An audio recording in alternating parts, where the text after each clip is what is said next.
안녕하세요. 저는 평범한 40대 주부입니다. 평소 집안일 하면서 여기 올라오는 사연들 잘 듣고 있어요.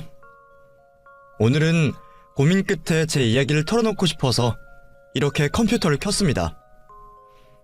사실 저는 결혼 전까지 굴곡 없이 평탄한 인생을 살아왔어요.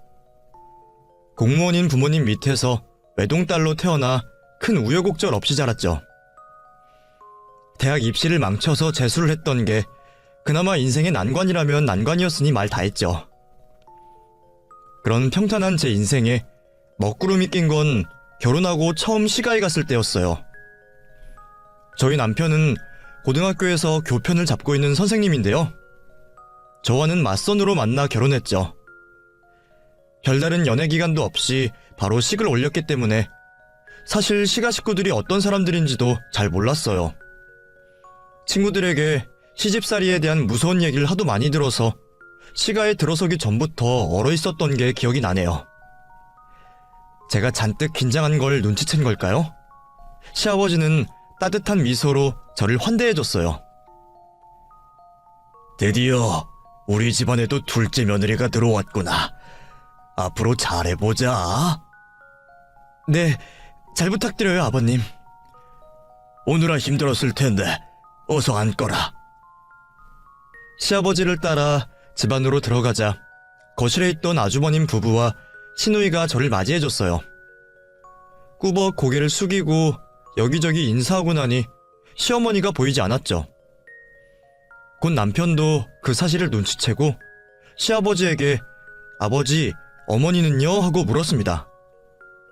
아, 가게에 일이 좀 생겼다고 잠깐 나갔다 온대. 오늘 같은 날에도요? 그러게 아예 하루 쉬라니까. 너희 엄마 요즘 말로 워커홀릭이잖냐.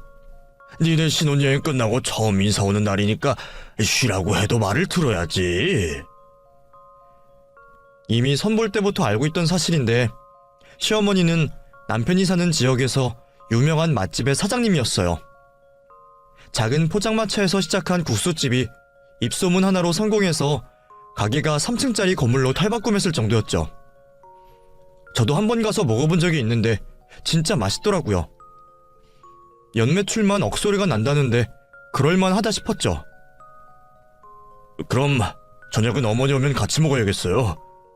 당신 괜찮아? 배고프면 뭐라도 좀 먹을래? 아니요, 괜찮아요. 졸지에 온 식구들이 거실에 앉아 시어머니를 기다리게 됐어요. 저는 외식을 하려고 그러나 보다 싶었죠. 그런데 시어머니가 온 순간 그게 아니라는 걸 깨달았습니다. 아이고, 미안해요. 많이 기다렸어요? 몇 시간 뒤 시어머니가 집에 돌아왔습니다. 시아버지는 기다리다 지쳤는지 대뜸 왜 이제 와? 새아가가 얼마나 기다렸는데? 하면서 성을 내시더라고요. 아주버님도 엄마, 뱃가죽이 등에 붙을 것 같아. 너무너무 배고프다고. 하면서 우는 소리를 하더라고요. 그래, 미안해. 얼른 준비할게. 시어머니는 제게 제대로 인사도 하지 못한 채 바로 주방으로 들어갔습니다. 그리고는 부지런히 음식 준비를 하기 시작하더군요. 전 너무 당황스러웠어요. 가게 일을 마치고 돌아온 시어머니가 당연하다는 듯이 혼자 식구들의 밥 준비를 한 게 말이죠. 하지만 식구들은 그게 당연한 것처럼 거실에서 자기들끼리 TV를 보고 수다를 떨기 바빴습니다. 심지어 큰며느리인 형님까지도 말이죠. 전 슬그머니 남편의 옆구리를 찔렀어요. 그리고 여보, 밖에 나가서 먹는 게 아니라 집에서 먹는 거예요? 하고 물었어요. 내가 얘기 안 했나? 우리 아버지 입맛이 좀 까탈스러워서 밖에선 식사 잘 안 하죠. 그럼 이 많은 사람들 밥을 어머니 혼자 다 차리신다고요? 어머니가 음식 장사를 오래 하셔서 손이 빠르거든. 아무리 그래도 제가 들어가서 좀 도와드려야 되지 않을까요? 안 그래도 돼. 형수도 가만히 있잖아. 저희 대화를 들었는지 형님이 슬쩍 저를 바라보더라고요. 그리고는 내가 원체 몸이 약해서 돕고 싶어도 도울 수가 없어. 어머니도 다 이해해주신 일이니까 동서도 이해해줘. 하면서 웃더군요. 기가 막히더라고요. 형님은 살집도 있고 혈색도 좋아서 딱 봐도 건강해 보였거든요. 하지만 시가에 처음 인사 온 며느리가 분란을 일으킬 순 없잖아요. 전 어색하게 웃으면서 자리에서 일어났습니다. 저라도 시어머니를 도와드려야겠다는 생각이 말이에요. 어머니, 저도 일 좀 주세요. 저 신부 수업 열심히 받아서 어지간한 건 다 할 수 있어요. 됐다. 비행기 타고 와서 힘들 텐데 가서 앉아있어. 금방 차리니까. 그럼 밥 퍼담고 숫자라도 넣을게요. 전 시어머니 곁에서 이런저런 잔심부름을 하기 시작했어요. 다행히 시어머니도 그것까진 말리시지 않더라고요. 그런데 기막힌 일은 거기서 끝이 아니었습니다. 온 가족이 둘러앉아 밥을 먹은 뒤 뒷정리를 하려는데 말이죠. 이번에도 다른 식구들은 가만히 앉아있고 또 시어머니 혼자 상을 치우신 게 아니겠어요? 그쯤에는 저도 더는 참을 수가 없더라고요. 어머님이 맛있는 밥 대접해 주셨으니까 설거지는 저랑 이이가 할게요. 아주버님이랑 형님도 좀 도와주시겠어요? 제 말에 식구들은 당황한 눈치였어요. 시어머니는 또 됐다. 내가 하면 돼. 그냥 과일이나 먹고 있거라. 하시더군요. 전 좀 더 강경하게 말했어요. 아니에요. 가게라고 오셔서 가뜩이나 힘들 텐데 식구들 위해서 밥까지 차려주시고 뒷정리는 저희가 하는 게 맞는 것 같아요. 금지옥엽 외동딸로 자란 탓일까요? 저는 할 말은 꼭 해야 하는 성격이었어요. 더군다나 저희 부모님은 불합리한 상황에 놓이면 참지 말고 꼭 문제 제기를 하라고 가르치셨죠. 제 말에 아주버님은 기가 막히다는 듯 헛웃음을 치더군요. 재수씨, 집안마다 가풍이라는 게 있는 거예요. 우리 집은 원래 이랬다고요. 그럼 평생 어머님 혼자 밥 차리고 치우고 다 하셨다는 말씀인가요? 아주버님도 시누이도 이이도 아무것도 안 하고요? 아버님은 어른이니까 그렇다고 쳐도 세 분은 그러시면 안 되는 거 아닌가요? 자식된 도리라는 게 있잖아요. 지금 내가 자식된 도리도 못하고 있다는 거예요? 아주버님의 목소리가 높아지자 남편이 저를 말리기 시작했어요. 여보, 왜 이래? 우리 집에 그만 가자. 어머니, 아버지, 저희 먼저 갈게요. 남편은 저를 반강제로 끌고 시가를 나왔어요. 전 돌아가는 차 안에서 남편에게 화를 냈습니다. 당신도 그렇고 다들 너무하는 거 아니에요? 어머니가 무슨 그 집 노예도 아니고. 제 말에 남편은 꽤 충격을 받은 눈치였어요. 내가 잘했다는 게 아니라 보통 다른 집들도 다 이렇지 않나? 남존여비 사상이 심하니까 말이야. 다른 집도 이 정도는 아니에요. 적어도 시누이나 며느리가 같이 돕죠. 힘쓰는 일은 남자들도 많이 하고요. 근데 당신 집은 좀 너무 심해요. 제 말에 남편은 한참 동안 침묵했어요. 그리고 집에 거의 다 와갈 때쯤 제게 충격적인 진실을 얘기해줬습니다. 당신 말을 듣고 나니까 생각이 많아지네. 내가 그동안 너무 어머니 혼자 일하는 걸 당연하게 생각했던 것 같아. 사실 우리 어머니 원래 아버지 집에서 식모살이 했었거든. 뭐? 식모? 그래. 아버지가 사업한다시고 다 말아먹었지만 원래 우리 집이 할아버지 때부터 대대로 꽤 잘 살았거든. 그래서 집안일 해주는 식모들도 따로 있었는데 그 중에 한 명이 어머니였대. 근데 아버지랑 서로 좋은 감정이 싹 트서 결혼까지 하게 된 거지. 그래서 그런가? 아버지가 좀 어머니를 부리는 걸 당연하게 생각하셔. 그런 아버지 보고 자라서 우리 남매들도 다를 거 없었고. 그렇다고 어머니가 지금도 그 집 식모인 게 아니잖아요. 더군다나 가게일까지 하시는데 집안일은 식구들이 좀 나눠야죠. 내가 한번 얘기해볼게.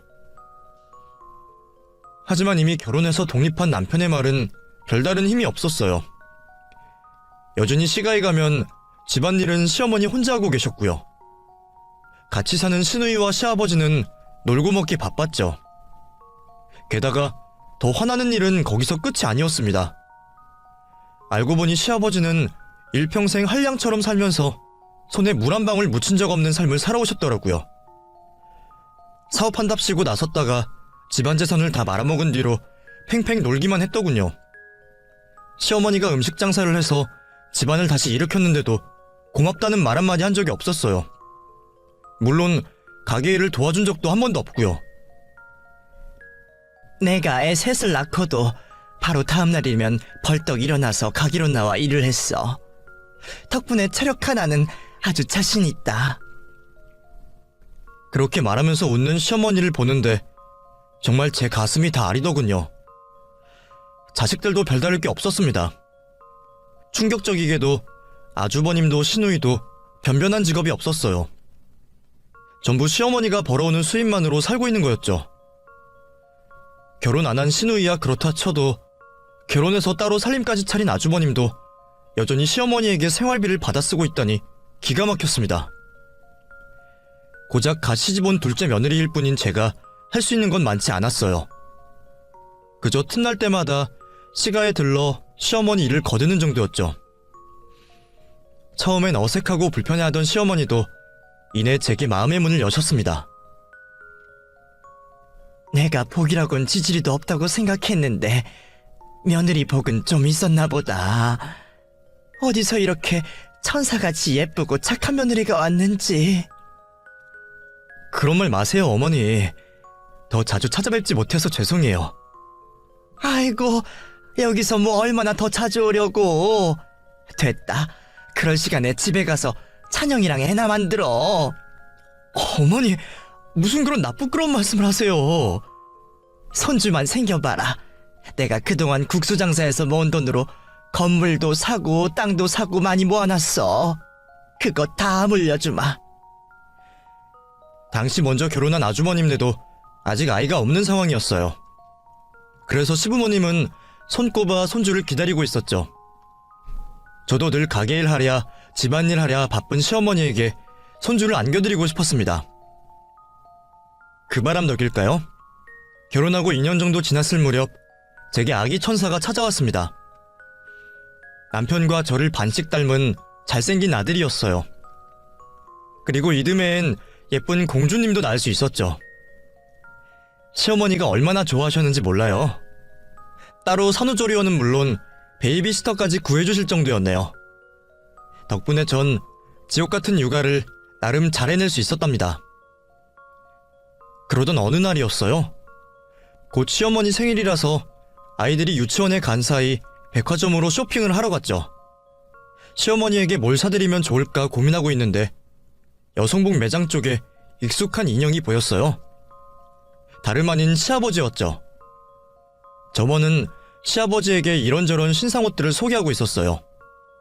딱 봐도 시어머니 선물을 사러 오셨구나 싶었죠. 다가가 반갑게 인사드리려던 순간이었어요. 오빠, 어때? 나 잘 어울려? 갑자기 탈의실 쪽에서 웬 젊은 여자가 나오더니 시아버지 옆에 찰싹 달라붙더군요. 어때? 완전 내 거지? 너무 잘 어울리지? 그래, 예쁘네. 이것도 사줄게. 진짜? 우리 오빠 최고! 젊은 여자와 시아버지는 누가 봐도 심상치 않은 사이처럼 보였어요. 전 얼음물을 뒤집어 쓴 것처럼 그대로 굳어버리고 말았답니다. 시아버지는 그런 저를 보지 못한 채 여자와 쇼핑을 마치고 사라져버렸죠. 저는 남편이 퇴근하자마자 바로 이 사실을 알렸어요. 그리고 당장 시가로 가자고 했죠. 하지만 남편의 반응은 뜻밖이었습니다. 당분간 우리만 알고 있자. 네? 그게 무슨 말이에요? 바로 어머님에게도 말씀드려야죠. 당신이 뭔가 오해한 걸 수도 있잖아. 내가 우선 아버지랑 먼저 얘기해볼게. 그럼 지금 바로 해봐요. 남편은 제 성화에 못 이겨 바로 시아버지에게 전화를 걸었어요. 그리고 꽤 긴 시간 동안 통화를 했죠. 마침내 전화를 끊은 남편의 표정은 참담했습니다.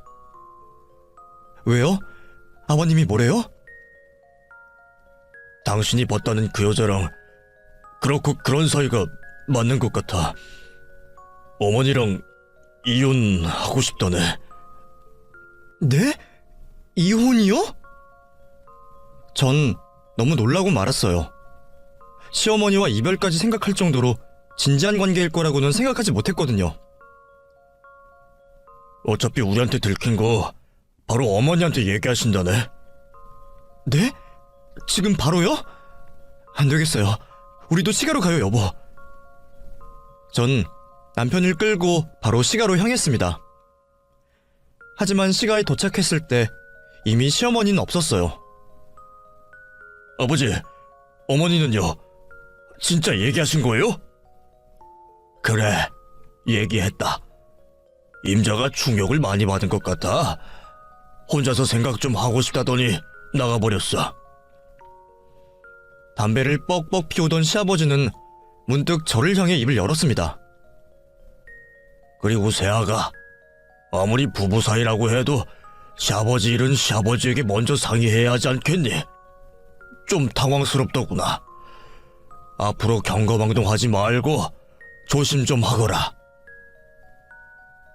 왜 자기 바람피는 걸 보고 남편에게 먼저 얘기했냐는 거였죠. 그 뻔뻔한 말에 화가 났습니다. 얼마나 철면 피면 며느리에게 바람 현장을 목격당하고도 이렇게 태어날 수 있는 건지 기가 막혔어요. 전 별다른 대꾸 없이 그대로 혼자 시가를 나왔습니다. 그리고 시어머니에게 전화를 걸었지만 시어머니는 받지 않으셨어요. 시어머니가 어디에 있을까 고민하던 저는 시어머니가 운영하는 음식점으로 갔어요. 혹시나 하는 마음으로 가본 건데 가게불이 켜져 있더군요. 들어가 보니 테이블 한 구석에서 시어머니가 혼자 술을 마시고 있었습니다. 어머님, 혼자 여기서 뭐 하시는 거예요? 저를 본 시어머니는 놀라지도 않으시더라고요. 그저 말없이 잔 하나를 더 꺼내 술을 따라주셨죠. 저도 묵묵히 그 앞에 앉아 잔을 들었습니다. 그렇게 서로 몇 번이나 잔을 기울였을까요? 이내 시어머니가 입을 열었습니다. 어른으로서 창피한 꼴을 보여서 미안하구나. 창피한 꼴을 보인 건 어머님이 아니라 아버님이잖아요. 괜찮아요. 그렇게 말해주니까 고맙구나. 말이 끝나기가 무섭게 시어머니는 갑자기 감정이 복받쳤는지 울음을 터뜨렸어요. 전 얼른 곁으로 다가가 시어머니를 달래줬습니다. 그리고 평소 시어머니에게 하고 싶었던 말을 하기 시작했죠. 어머니, 식구들에게 무조건적으로 희생만 하지 마세요. 그동안 그만큼 하셨으면 충분해요. 이제 시어머니를 위한 인생을 사세요. 나를 위한 인생? 네, 저도 자식이 있지만 자식 새끼 시집장가 가면 다 끝이고 영원히 내 편일 것 같은 남편도 언젠가는 남의 편이 될 수 있다고 생각해요. 그러니까 늘 어머니를 1순위로 두고 사세요. 시어머니는 한동안 아무 말도 하지 않으셨어요. 무언가를 골똘히 생각하는 것 같았죠. 그러다 이내 나를 위해서 살라고 말해준 건 네가 처음이다. 고맙구나, 아가. 하고 제 손을 꽉 잡으셨습니다. 전 그런 시어머니가 너무 안쓰러워서 꽉 안아드렸죠. 전 무슨 일이 있어도 어머니 편이에요. 그러니까 뭔가 힘든 일이 생기면 바로 제게 연락하세요. 아셨죠? 그래, 고맙다. 고마워. 전 내심 시어머니가 이번에도 참고 넘어갈 거라고 생각했어요. 남편과 자식들만 보고 한평생 살아오신 분이니 한 번에 확 달라지긴 힘들다고 생각했죠. 하지만 제가 생각한 것보다 저희 시어머니는 훨씬 더 대단한 분이었습니다. 우선 시어머니는 시아버지에게 절대 이혼해줄 수 없다면서 이혼 불가 선언을 하셨어요. 내가 이제 와서 이혼을 왜 해줘요? 누구 좋으라고?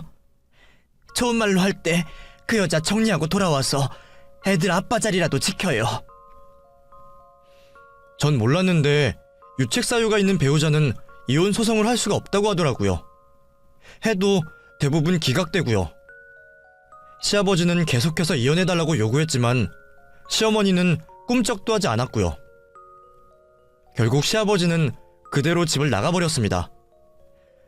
아마 그 내연녀의 집으로 간 것 같은데 시어머니는 생각보다 담담했습니다. 물론 속은 썩어 문드러지고 있었겠지만 겉으로 보기엔 단단한 바위처럼 흔들림 없이 보였어요. 시어머니의 놀라운 변화는 거기서 끝이 아니었습니다. 며칠 뒤 시어머니는 저희를 불러 모으고 가게를 정리하겠다고 선언하셨어요. 물려받을 생각이 있는 자식놈도 없고 더는 혼자 가게를 이끌어 나가는 게 힘에 부치신다고요. 당연히 아주버님과 시누이는 난리가 났습니다. 가게 한 달 매출만 억소리가 날 정도로 어마어마했으니까요. 아주버님은 엄마, 좀 더 고민해봐. 엄마가 목숨처럼 아끼던 가게잖아. 힘들면 사람을 더 구하면 되지. 잘 운영하던 가게를 왜 그만둬? 하면서 시어머니를 설득하려고 들더군요. 시누이 역시 옆에서 큰오빠 말이 맞아. 아버지 집 나간 것 때문에 충격받아서 그래? 내가 당장 아버지 그 내연녀한테서 데려올게. 그러면 되잖아. 하고 거들었고 말이죠. 그 속셈이 빤히 보여서 기가 막히더라고요. 전 그런 두 사람을 모른 척 무시하고 시어머니에게 말했습니다. 어머님, 너무 잘 생각하셨어요. 앞으로 저랑 여기저기 놀러도 많이 다니고 맛있는 것도 먹으러 가고 그래요. 은퇴기념 축하 파티라도 하는 게 어때요? 그러자 시어머니가 뭐라도 대답하기도 전에 아주버님이 버럭 성을 내더군요. 아직 결정된 것도 아닌데 무슨 은퇴 축하 파티를 해요? 어머니가 이미 그렇게 결정하셨으면 결정된 거죠. 가게는 전적으로 어머니 혼자 꾸려나가셨는데 저희가 입댈 게 뭐가 있나요? 어머니 60 넘어서까지 그렇게 고생하셨는데 이제 쉴 자격 충분하시잖아요. 참, 새언니, 모르는 소리 좀 하지 말아요. 노인네들 갑자기 하던 일 없어지면 상실감에 더 힘들어하는 거 몰라요? 아가씨까지 나서서 남매가 아주 저를 죽일 것처럼 공격하더군요. 그러자 그때까지 잠자코 있던 시어머니가 입을 열었습니다. 그런 걱정은 할 것 없다. 아침마다 등산도 갈 거고 노인회관 나가서 뜨개질도 배우고 친구들이랑 여행도 다닐 거야. 가게 정리하고 하고 싶은 일이 아주 산더미니까 걱정 말거라. 그리고 은퇴 기념 축하 파티? 그거 너무 좋은 생각이구나. 역시나 생각해주는 건 우리 둘째 며느라기 뿐이야. 고맙다. 전 평소와 다른 시어머니의 반응에 벙찌고 말았어요. 자식들 앞에서 저를 대놓고 편들어 주신 건 처음이었거든요. 엄마, 그럼 진짜 가게 정리한다는 거야? 지금까지 예미가 하는 말을 똥구녕으로 들었냐? 가게에서 나오는 한 달 매출만 얼만데 아깝지도 않아? 그럼 네가 이 엄마 대신 나가서 일하든가. 시어머니의 반격에 아주버님과 시누이는 아무 말도 못했어요. 평생 한량으로 살아온 사람들이니 가게를 물려받을 자신이 없었던 거겠죠. 결국 몇 달 뒤 시어머니는 가게를 깨끗하게 정리하셨습니다. 전 시어머니가 적적하실까봐 자주 찾아뵈려고 했지만 뭐가 그렇게 바쁘신지 번번이 일이 있다면서 거절하시더라고요. 그러던 어느 날이었어요. 평소처럼 아이들을 학교에 보내고 장볼 채비를 하는데 갑자기 모르는 번호로 전화가 왔습니다. 애들 다니는 학원인가 싶어서 대수롭지 않게 통화 버튼을 눌렀는데 남편이더군요. 여보? 번호가 당신 번호가 아니던데 지금 어디에서 전화를 한 거예요? 당신 놀라지 말고 잘 들어. 아까 병원에서 어머니가 쓰러지셨다고 연락이 왔어. 네? 뭐라고요? 학교에서 급하게 오느라 핸드폰을 두고 왔지 뭐야. 오늘 못 들어갈 것 같으니까 애들 잘 챙기고 있어. 어머니 상태가 많이 안 좋은 거예요? 갑자기 왜 쓰러진 거래요? 집 계단에서 발을 헛디뎌서 넘어졌는데 머리를 부딪혔대. 병원에선 별 이상 없다고 하는데 이상하게 눈을 못 뜨시네. 지금 1인 병실로 옮겨서 지켜보고 있어. 전화를 끊고도 한동안 충격에 벙쪄 있었던 것 같아요. 남편은 집에서 아이들하고 있으라고 했지만 시어머니가 걱정돼서 도무지 그럴 수가 없더라고요. 전 평소 친하게 지내던 동네 친구에게 전화를 걸었습니다. 그리고 사정을 설명하고 아이들을 부탁했어요. 다행히 친구는 아이들은 걱정 말라면서 흔쾌히 허락해줬죠. 덕분에 바로 택시를 타고 병원으로 향할 수 있었습니다. 병원에 도착하니 아주버님과 시누이도 와 있었어요. 아버님은요? 연락드렸어요? 자기가 오면 더 불편해지지 않겠냐고. 오지 않으시겠대? 네? 어떻게 그런... 바람을 폈을 때부터 진작 알아봤지만 시아버지는 정말 모렴치한 사람이었어요. 아무리 다른 여자가 생겼다고 해도 한평생 자기만 보던 조강지처가 병원에 있다는데 나몰라라 하다니 참 너무하다 싶었죠. 그런데 모렴치한 사람은 시아버지뿐만이 아니었습니다. 시어머니가 입원해 있는 기간이 점점 길어지자 어느새 시누이와 아주머님마저 발길을 뚝 끊어버리더군요. 심지어 아주머님 부부는 저희에게 따로 연락해선 유산 문제를 상의하자고 하더군요. 지금 어머님은 원인도 모른 채 혼수 상태신데 유산 문제를 상의하자니요. 아주머님도 형님도 정말 너무하신 거 아니에요? 재수씨, 나도 우리 엄마 걱정돼요. 피 한 방울 안 섞인 재수씨보다 아들인 내가 더 걱정하고 있지 않겠어요? 근데 어떡해요? 산 사람은 살아야지. 엄마가 그 세무사랑 변호사한테 물어보니까 유산 상속 관련해선 뭐 정리해둔 것도 없는 것 같던데, 아버지랑 그 내연녀가 쳐들어와서 홀랑 먹기 전에 우리 형제들끼리 미리 협의를 해놔야죠. 돈에 눈이 벌게진 꼴이 참 추하더군요. 저와 남편은 알아서 하라고 대충 대답한 뒤 발을 뺐어요. 그 뒤로 저는 매일같이 병원으로 가서 시어머니 간병을 했죠. 말이 간병이지 시어머니가 혼수 상태라서 딱히 뭔가 할 것도 없었어요. 그저 물수건으로 몸을 닦아드리고 주변을 깨끗하게 정리해드리는 게 전부였죠. 그렇게 일주일쯤 지났을까요? 그날도 평소처럼 시어머니 침대맡에 앉아 수건을 물에 적시고 있었어요. 그런데 갑자기 시어머니가 몸을 움찔하는가 싶더니만 글쎄 번쩍 눈을 뜨시지 않겠어요? 정말 얼마나 놀랐는지 몰라요. 어머니, 정신이 드세요? 제가 누군지 알아보시겠어요? 두 눈만 껌뻑이던 시어머니는 이내 입을 열었어요. 그런데 그 입에서 나온 말은 너무나 충격적이었습니다. 아가, 나 쓰러진 척 하는 거야. 그러니 이렇게 힘들게 자꾸 오지 말거라. 처음엔 시어머니가 무슨 말씀을 하시는지 이해가 되지 않았어요. 사고의 충격으로 머리가 이상해지신 건가 싶기도 했죠. 나 진짜 멀쩡해. 그저 마지막으로 테스트를 좀 하려고 했던 거다. 테스트라뇨? 네 말을 듣고 내가 참 많은 생각이 들었다. 한평생 너무 바보같이 살았던 것 같아서 후회가 되더라고. 그래서 이제부터라도 내 사람들하고 내 인생을 살아보려는데 내 사람들이 누군지 알아야 하지 않겠니? 그래서 쓰러진 척 했던 거야. 남편이랑 자식들 반응을 좀 보려고. 다들 나를 밥 차려주고 돈 주는 기계쯤으로 취급한다는 걸 알고 있지만 그래도 혹시나 해서 말이다. 근데 혹시나가 역시나가 됐구나. 내 곁에 남아있는 건 너랑 둘째뿐이야. 알고 보니 시어머니는 마지막으로 네 사람을 가려내기 위한 테스트를 하신 거였어요. 담당 의사가 시어머니가 하시던 가게의 오랜 단골로 시어머니와도 막역한 사이라서 가능했던 일이었죠. 그럼 언제까지 이러고 계시게요? 글쎄다. 어쨌든 넌 더는 여기 오지 말거라. 너 올 때마다 누워서 환자인 척 하려니까 너무 미안하더라. 둘째한테도 말하지 말고, 알았지? 전 그렇게 하겠다고 약속했어요. 그리고 남편에게도 이 사실을 밝히지 않았죠.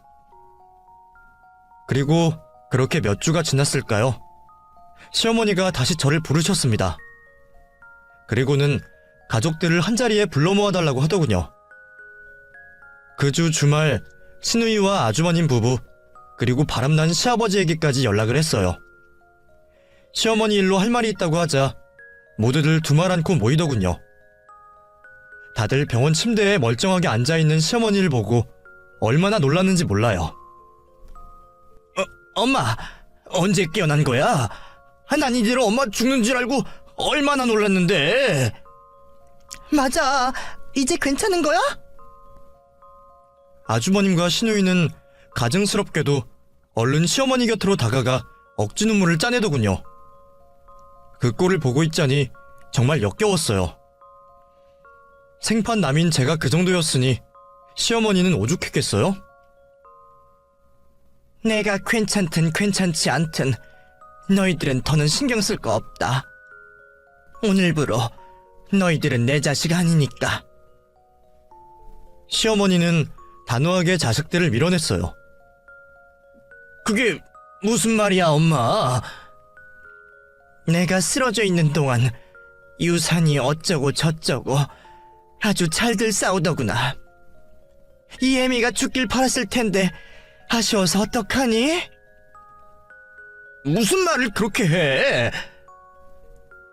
시어머니는 너무하다고 소리치는 자식들을 뒤로하고 지금까지 벌인 거짓 연극을 고백했어요. 저를 뺀 모든 가족들이 경악했죠. 시아버지는 그런 연극을 도대체 왜 한 건데? 드디어 미친 거야? 하면서 성을 냈습니다. 그러자 시어머니는 제게 했던 말을 가족들에게 똑같이 하셨어요. 이제 새 인생을 살 건데 그 새 인생을 함께할 진짜 자기 사람들을 골라내고 싶었다고요. 그 말에 시아버지는 정신을 못 차리고 비웃음을 흘리더군요. 새 인생? 당신이 새 인생을 뭐 어떻게 살 건데? 우선 당신하고 이혼할 거예요. 그토록 바라던 이혼 해줄게요. 뭐? 그게 정말이야? 진짜 이혼해 줄 거야? 시어머니가 순순히 시아버지를 놓아줄 줄은 몰랐기에 전 내심 깜짝 놀랐어요. 하지만 차라리 잘 됐다 싶었죠. 시아버지 같은 사람이 더는 시어머니 발목을 잡질 않길 바랬거든요. 시아버지가 자유가 돼서 그 내연녀와 잘 먹고 잘 살 거 생각하면 배가 아팠지만 말이죠. 근데 시어머니는 제 생각보다 더 대단한 분이었어요. 시아버지를 놔주시되 곱게 놔주실 생각은 없으셨던 거였죠.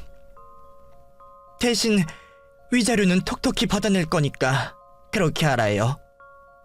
뭐? 위자료? 무슨 위자료? 그럼 조강지쳐 버려두고 젊은 여자랑 바람났는데 내가 위자료 한 푼 안 받고 보내줄 줄 알았어요? 내가 아직도 당신 집에서 식모살이 하던 그 김영순으로 보여요? 그럼 이혼 소송이라도 하겠다는 거야? 당연하죠. 그리고 당신 지금까지 내 신용카드며 차며 그대로 쓰고 있었죠. 카드는 정지시킬 거고 차는 팔 거예요. 당신이 빈털터리가 된 후로도 그 여자가 당신을 사랑한다고 할진 모르겠네요. 당신 정말 이렇게 나올 거야? 내가 이러니까 다른 여자한테 눈을 돌린 거 아니야? 남편이 다른 살림을 차렸으면 자기한테 무슨 잘못이 있나 돌아볼 줄을 알아야지. 뭔 놈의 옆편 내가. 시아버지는 분노해서 계속 말도 안 되는 헛소리를 늘어놨어요. 시어머니는 그런 시아버지를 차갑게 외면했습니다. 그러자 시아버지가 시어머니를 때릴 것처럼 달려들려고 했어요. 놀란 저와 남편이 그런 시아버지를 뜯어 말렸죠.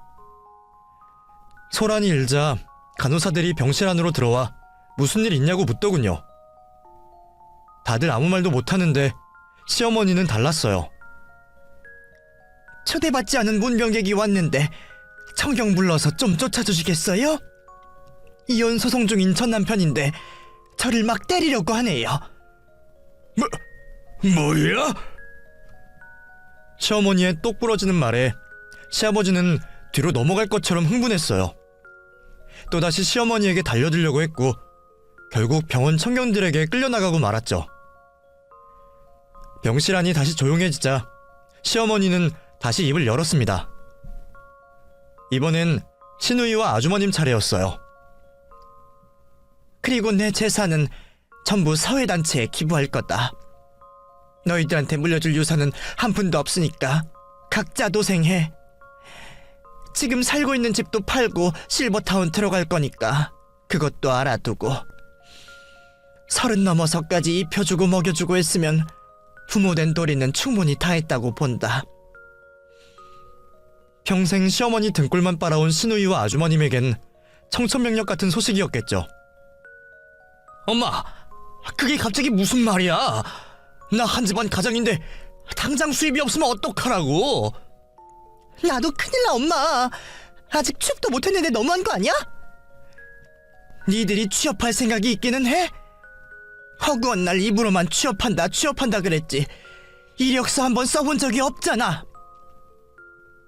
시어머니가 그렇게 엄한 표정으로 소리를 지른 건 처음이었어요.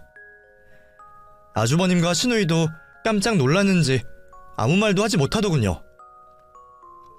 내 할 말은 다 끝났으니까 이제 다들 가보렴. 뭐 궁금한 게 있으면 변호사 통해서 연락하고. 시어머니는 그렇게 저희를 병실 밖으로 쫓아냈습니다. 티는 안 냈지만 내심 얼마나 통쾌했는지 몰라요. 집으로 돌아가는 길에 남편이 당신은 다 알고 있었던 거지? 하고 슬쩍 저를 떠보더군요. 전 아니, 난 아무것도 몰랐는데? 하고 시치미를 뗐어요. 남편이 믿는 것 같진 않았지만 별말은 하지 않더라고요. 어머니가 갑자기 왜 저렇게 확 달라지셨는지 모르겠네. 그래도 설마 자식들까지 버리시진 않겠지? 당신 뭐 들은 거 없어? 나도 모르지. 어머님 생각을 내가 어찌 알겠어. 남편은 물론이고 아주머님 부부와 시누이까지 다들 설마 했던 것 같아요. 가족밖에 모르시던 시어머니였으니 그저 말로만 겁을 주나 보다 생각하는 눈치였죠. 하지만 시어머니는 한다면 하는 여장부였습니다. 며칠 뒤 바로 시아버지를 상대로 이혼 소송과 상간녀 소송을 걸었고요. 집과 부동산 등을 처분한 뒤 모든 재산을 사회단체에 기부해버리셨죠. 졸지에 갈 곳을 잃은 시누이는 한동안 저희 집에서 하숙 생활을 했어요. 시어머니가 그마저도 당장 쫓아내라고 엄포를 내리셔서 얼마 못 갔지만요. 이혼 소송은 당연히 시어머니의 승리로 막을 내렸습니다. 상간녀에게서 위자료도 꽤 두둑히 받아내셨죠. 황혼 이혼 후 시어머니는 그 누구보다 행복한 삶을 살고 계세요. 계모임 친구들과 계절이 바뀔 때마다 여기저기 놀러도 잘 다니시고요. 요즘은 문화센터에서 그림 배우는 재미에 푹 빠지셨답니다. 반면 시가 식구들은 그간의 잘못에 대한 벌을 받고 있어요. 먼저 시아버지는 내연녀에게서 버림받고 혼자가 됐습니다. 시어머니와 이혼 후 알거지가 된 걸 알자마자 그 내연녀가 연락두절이 됐다고 해요. 애초에 재산을 노리고 접근했던 거겠죠. 누구는 이혼 안 하고 싶었는 줄 아냐고 큰소리 떵떵 치던 시아버지는 뒤늦게 시어머니에게 매달렸습니다. 잘못했다고 내겐 당신밖에 없는 걸 잘 알지 않냐면서요. 하지만 이미 버스는 떠난 뒤였죠. 시어머니는 매몰차게 시아버지를 거절했어요. 이미 남남이 된 사이인데 왜 자꾸 연락을 하냐면서 자꾸 이러면 스토킹으로 경찰에 신고하겠다고 으름장을 놓으셨죠. 또 저희 부부에게도 행여나 시아버지를 도와줄 생각은 꿈도 꾸지 말라면서 단도리를 하셨어요.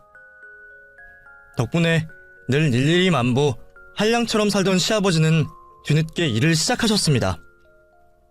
노인 일자리 센터에서 소개받은 경비일인데 처음엔 죽겠다고 앓는 소리를 하시더니 이젠 어느 정도 적응이 되셨나봐요. 돈 버는 게 이렇게 힘든 일인지 내 미처 몰랐다. 진작 임자 식당 할 때 옆에서 많이 좀 도와줄걸. 나 이렇게 반성하고 있다는 거 애미 네가 말 좀 잘 전해줘. 알았지? 시아버지는 달라진 자기 모습을 보고 시어머니가 조금이라도 마음을 돌리시길 바란 것 같아요. 물론 그렇게 될 가능성은 아예 없어요. 이건 비밀이지만 사실 시어머니에겐 요즘 만나는 분이 생겼거든요. 문화센터에서 알게 된 분인데 점잖고 진중한 분이라고 하더라고요. 시어머니가 안 그런 척해도 그분에게 조금씩 마음을 열어가고 있는 게 눈에 보여요. 시아버지는 안 됐지만 저는 시어머니의 새 연애를 응원하고 있습니다. 상황이 이렇게 흘러가니 시누이와 아주버님도 정신을 차렸답니다. 아주버님은 물류택배 상하차 일을 하면서 돈을 벌고 있고요. 시누이도 아르바이트하는 틈틈이 베이킹 학원을 다니면서 자격증을 따려고 공부 중입니다. 시어머니가 그렇게 고생할 때는 본 척도 안 하더니 비빌 언덕이 사라지니까 정신이 확 든 거죠. 두 사람을 보면서 저도 자식들에게 마냥 다 퍼주는 부모는 되지 말아야겠다 다짐한답니다. 시부모님의 이혼 후 별다를 바 없는 삶을 살고 있는 건 가족들 중 저희 부부가 유일해요. 여전히 남편은 열심히 직장 생활하고 있고요. 저도 아이들 돌보랴 살림하랴 바쁜 나날을 보내고 있습니다. 사실 시어머니가 가족들 몰래 저희 부부에게는 1억이라는 큰 돈을 주셨어요. 한사코 거절했지만 막무가내셨어요. 아가, 네가 그동안 나 열심히 간병한 값이다. 꾀병이라고 말해줄 수도 없고 얼마나 미안했는지 몰라. 하시면서 계속 받으라 하시니 어쩔 수가 없었네요. 이 사실을 알게 된 남편은 당신 간병인값 한 번 비싸게 받았네. 내가 무슨 복을 타고났길래 당신 같은 여자랑 결혼했는지 몰라? 하면서 저를 띄워줬습니다. 정작 본인도 일 쉬는 날엔 꼬박꼬박 병원에 와서 시어머니 얼굴을 보고 갔으면서 말이에요. 처음엔 고민이 컸어요. 너무 큰 돈이 생겨버렸는데 이걸 어떻게 써야 하나 하고 말이에요. 아이들을 위해서 더 좋은 집으로 이사를 갈까, 가족들끼리 해외여행이라도 다녀올까 별별 생각을 다 했지만 아직까지 그 돈은 쓰지 않고 통장에 고이 넣어둔 채입니다. 사람 인생이라는 게 언제 무슨 일이 생길지 모르니 일단은 비상금으로 두려고요. 혹시라도 다른 식구들 귀에 들어갔다가 또 무슨 사달이 날까 겁이 나기도 했고요. 그래서 저희 부부는 예전과 다름없이 하지만 좀 더 여유롭고 넉넉한 마음을 갖고 살아가고 있습니다. 부디 여러분도 무탈한 하루하루를 보내시길 바랍니다. 긴 얘기 들어주셔서 너무너무 감사드리고요. 모두 행복하세요.